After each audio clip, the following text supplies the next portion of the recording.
राधे राधे दोस्तों, इस कहानी को कार्तिक पूर्णिमा के अगले दिन पड़वा को कहते हैं। आटे से घर बनाते हैं और आटे की चिड़ा चिड़ी बनाकर घर के बीचों बीच रखते हैं। उन्हें कपड़े पहनाते हैं और आटे के घर में घर का सारा सामान रखते हैं। चिड़ा और चिड़ी को खील पतासे का भोग लगाते हैं। इस दिन खिचड़ी बनाते हैं और आम का अचार रखकर ठाकुर जी को भोग लगाकर खुद भी प्रसाद खाते हैं।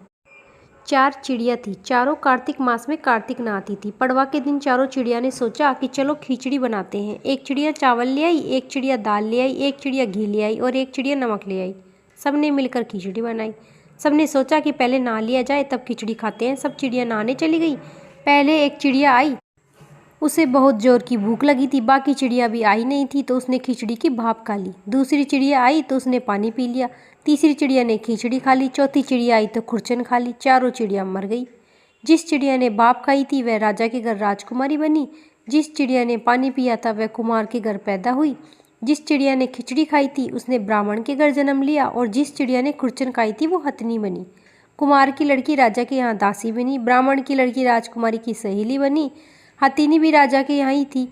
राजकुमारी को अपने पिछले जन्म की सारी बात याद थी। जब राजकुमारी की शादी हुई और वो विदा होने लगी तो राजा से बोली कि पिताजी, मैं अपने साथ अपनी सहेली और दासी को ले जाऊंगी।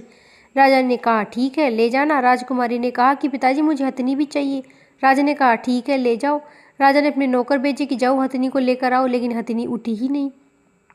तब राजकुमारी खुद उसके पास गई और उसके कान में पिछले जन्म की बात कही, जिसे सुनकर हथिनी तुरंत उठ गई।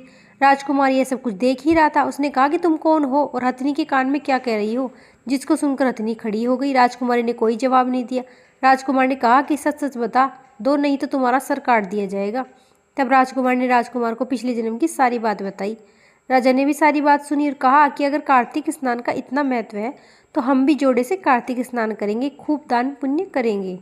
गणेश जी की कहानी। एक बुढ़िया माई थी, मिट्टी के गणेश जी की पूजा करती, रोज बनाए रोज गल जाए। एक सेठ का मकान बन रहा था। बुढ़िया बोली पत्थर का गणेश बना दो। मिस्त्री बोले जितने में तेरा पत्थर का गणेश गढ़ेंगे उतने दीवार छिल लेंगे। बुढ़िया बोली राम करे तुम्हारी दीवार टेढ़ी हो जाए। तब से उनकी दीवार टेढ़ी हो गई। चिड़े और ढावे इस तरह करते करते शाम हो गई। शाम को सेठ आया, उसने कहा आज कुछ भी नहीं किया। वो कहने लगे एक बुढ़िया आई थी, वो कह रही थी मेरा पत्थर का गणेश गढ़ दो। हमने नहीं गढ़ा तो उसने कहा दीवार टेढ़ी हो जाए। तब से दीवार सीधी नहीं बन रही और बनाते हैं टेढ़ी हो जाती है। सेठ ने बुढ़िया बुलवाई। सेठ ने कहा हम तेरा सोने का गणेश गढ़ देंगे, हमारी दीवार सीधी कर दो। सेठ ने बुढ़िया को सोने के गणेश गढ़ दिए। सेठ की दीवार सीधी हो गई। जैसे सेठ की दीवार सीधी करी वैसे सबकी करना। कहते हुए सुनते हुकारा बढ़ते सबकी करना, सबके पूर्ण काज करना। बोलिए गणेश जी महाराज की जय। बोलिए कार्तिकेय भगवान की जय। बोलिए सभी देवी देवताओं की जय। राधे राधे।